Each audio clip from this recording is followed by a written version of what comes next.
Salut à tous, on se retrouve ce soir pour l'épisode 2318 du Zap Image. On commence directement avec Stefano Pioli qui est le coach de l'AC Milan après la défaite de son équipe de Milan 2-0 contre l'Inter. Il a dit jusqu'à la 7e minute, l'Inter n'était jamais entré dans notre surface, c'est vrai, mais 4 minutes après, à la 11e minute de jeu, il y avait 2-0 pour l'Inter. Après le score n'a plus bougé, donc c'est vrai qu'ils sont complètement passés à côté de leur match. Cette équipe de l'AC Milan, l'Inter était bien meilleur que cette équipe de Milan hier.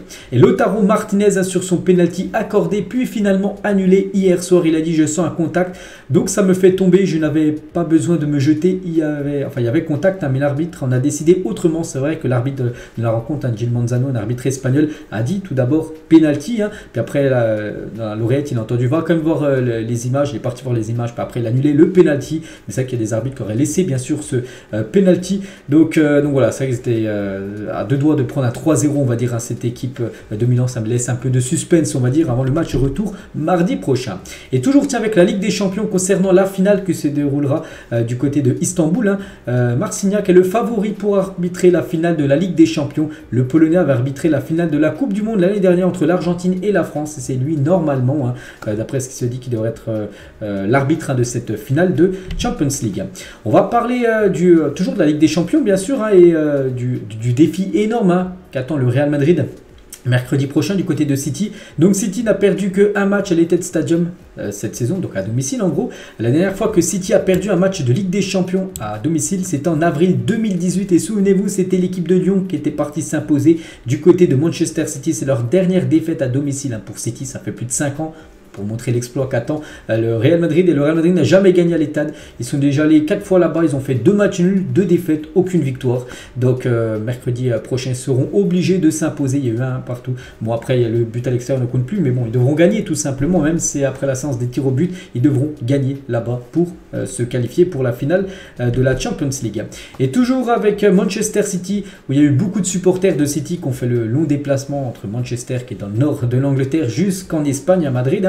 Les fans de City étaient très respectueux à Madrid quelques heures avant le match, c'était mardi. Ils n'ont pas tout gâché, ils se sont bien mélangés avec les autres fans. C'était une fête de football parce que des fois on voit des débordements entre les supporters qui viennent dans un autre pays regarder une rencontre.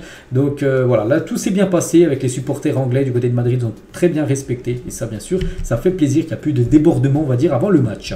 Di Maria il a dit, je pense que le Real Madrid va battre Manchester City, gagner la Ligue des Champions. Voilà pour Di Maria, légende du côté du Real. Donc pour lui, le Real va gagner de nouveau cette Champions League.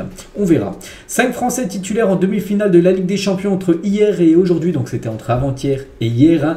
Donc du côté du match du Real, il y avait Camavinga, Benzema. Et hier, du côté de l'AC Milan, il y a eu Macmillan, Hernandez et Giroud. Ça faisait quand même 5 joueurs français titulaires lors des demi-finales de la Champions League. Et on va parler de Camavinga qui a fait un gros match, Camavinga contre Manchester City.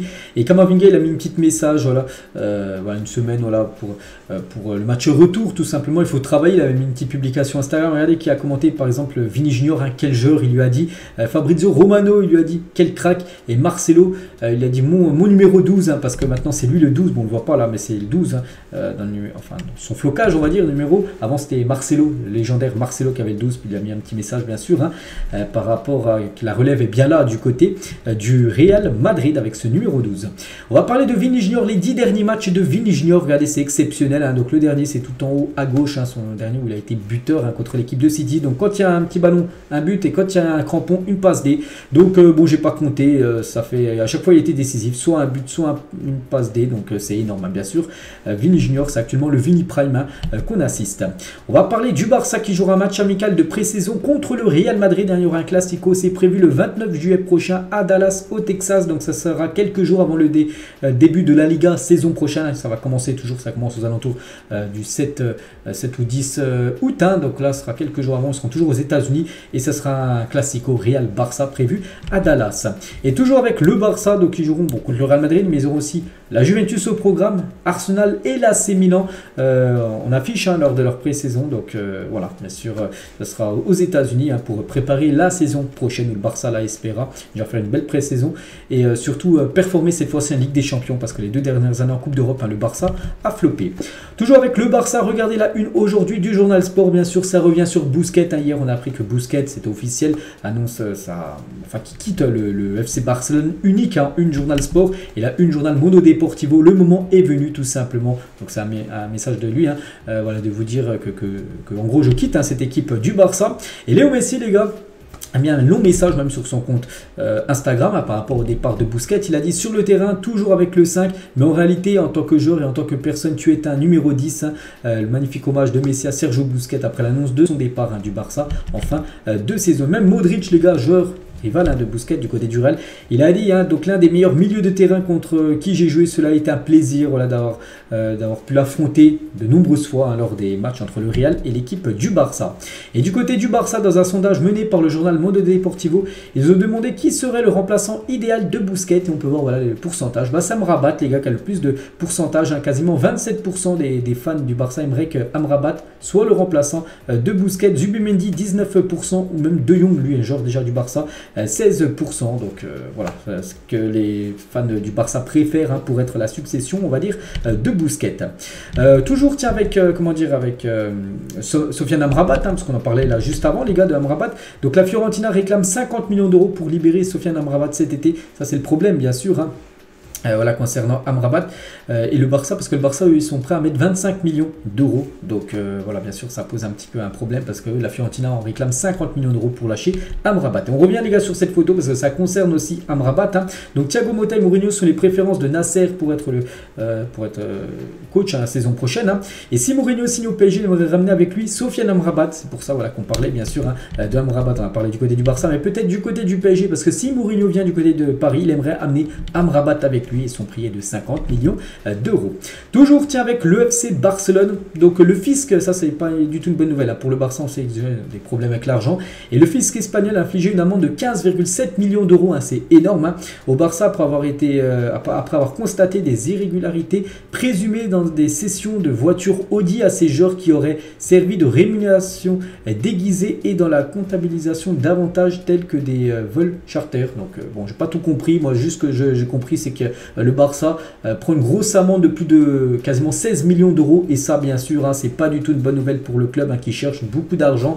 Regardez, ils vont jouer un match en fin de saison du côté du Japon pour engranger de l'argent. Ils sont quasiment dans le rouge, le Barça. Puis là, ils ont encore une amende de 16 millions d'euros à payer au fisc espagnol. Donc ça, bien sûr, c'est un gros coup dur pour l'équipe Blaugrana.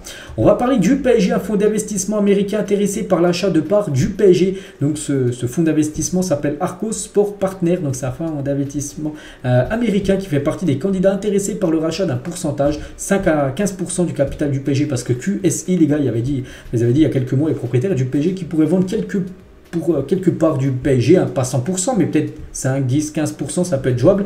Et en gros, ce fonds d'investissement américain serait intéressé pour acheter peut-être 15%, on va dire, un départ de l'équipe parisienne. Toujours avec le PSG, le collectif Ultra Paris, donc le CUP, annonce la cessation totale de toutes ses activités, y compris dans la section handball et la section féminine de football, jusqu'à nouvel ordre. Le CUP ne sera plus présent au Parc des Princes ou en déplacement.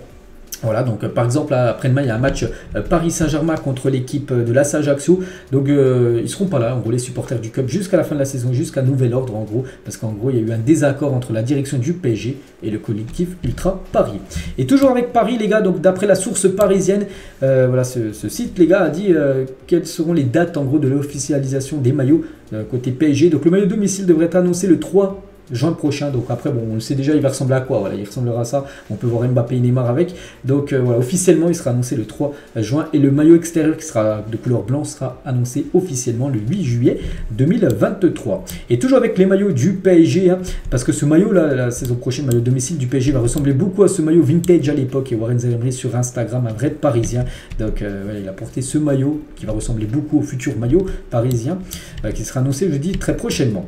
On va parler d'une info officielle officiel, Valérien Ismaël est le nouvel entraîneur de Watford, une équipe de 2e division anglaise. Donc ils sont actuellement 11e de Championship, hein, ils ne vont pas descendre, ils ne vont pas monter en Première Ligue, ils vont rester la saison prochaine en Championship. Donc l'ancien joueur de Strasbourg a entraîné Nuremberg, Wolfsburg, l'Apollon, Simsis, l'ASK, Barnsley, West Bromwich et Besiktas jusqu'à maintenant. Et ça devient le nouveau coach de cette équipe de Watford. Toujours avec les coachs, les gars, après 5 ans à la tête de la sélection du Cambodge, Honda, les gars, ancien joueur du Japon, quitte ses fonctions. Voilà, il va prendre une nouvelle équipe. Honda, ancien très grand joueur, ce footballeur. On va parler de la Juventus Turin. La justice sportive italienne réexaminera le 22 mai prochain, là dans 11 jours, en vue d'une éventuelle réévaluation de la pénalité de 15 points au classement infligé à la Juve pour des fraudes comptables présumées, sanction provisoirement suspendue le 20 avril dernier. Donc voilà, il va y avoir de nouveau une enquête en gros qui sera faite là le 22 mai et peut-être la Juve pourrait de nouveau être sanctionnée. Ils avaient perdu 15 points, ils les ont regagnés, ils pourraient peut-être perdre 15 points ou peut-être moins, j'en sais rien. Donc voilà, Juventus, c'est pas fini, on va dire pour eux. Les sanctions.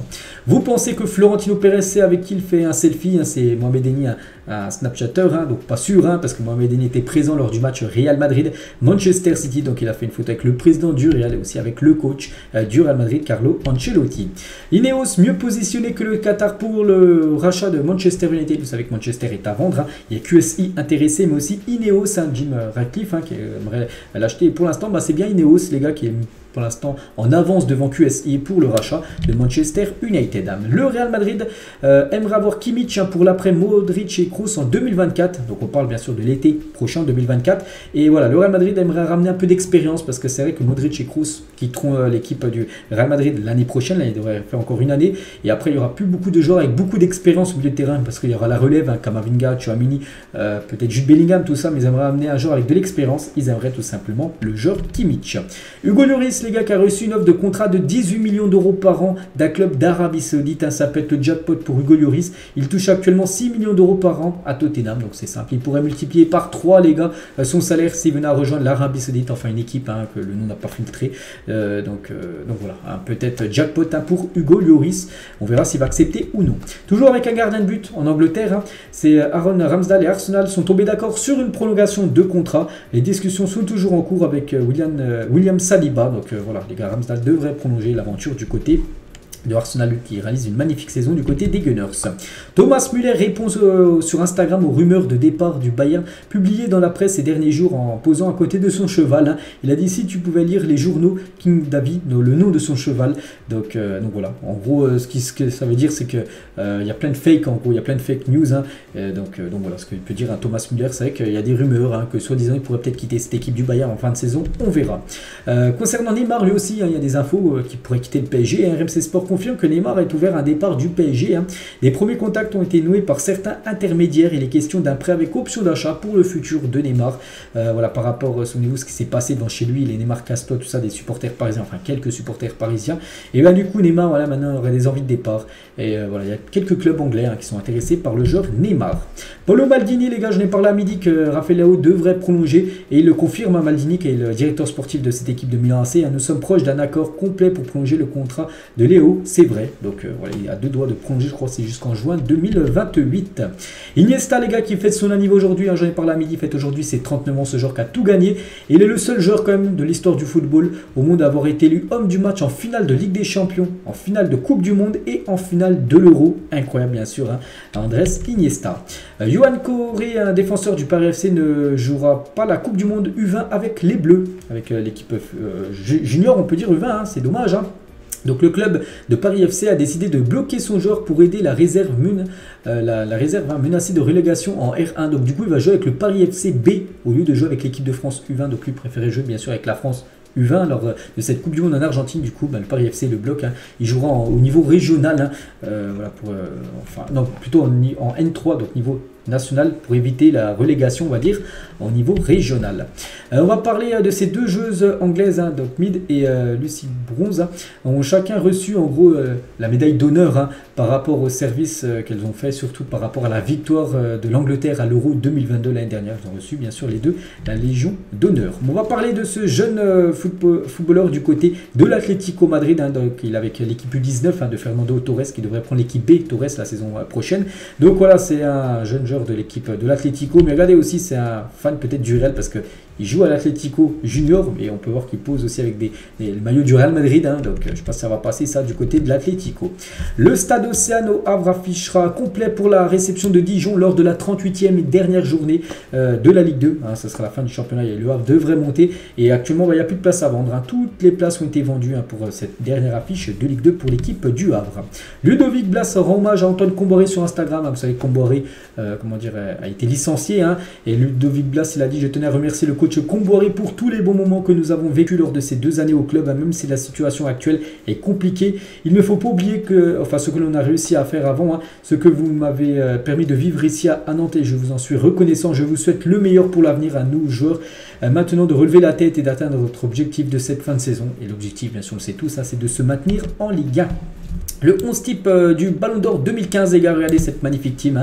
Donc il y avait Paul Pogba avec le seul smoking autre que les autres. Hein. Il y avait bien sûr Ronaldo, il y avait Messi, il y avait Iniesta, il y avait Neymar, il y avait Ramos, ou même il y avait Thiago Silva. Agüero, les gars, il a dit sur un live, bref, hein, je ne comprends pas le Real Madrid. Hein, je pense qu'il s'entraîne toute la saison, il ne pense qu'à la Ligue des Champions. C'est vrai qu'il a vu encore que le Real Madrid a bien joué contre City, hein, son ancien club. Hein. Puis voilà, il dit qu'il ne comprend pas le Real, vraiment une équipe très programmée, formatée, on va dire, pour la LDC.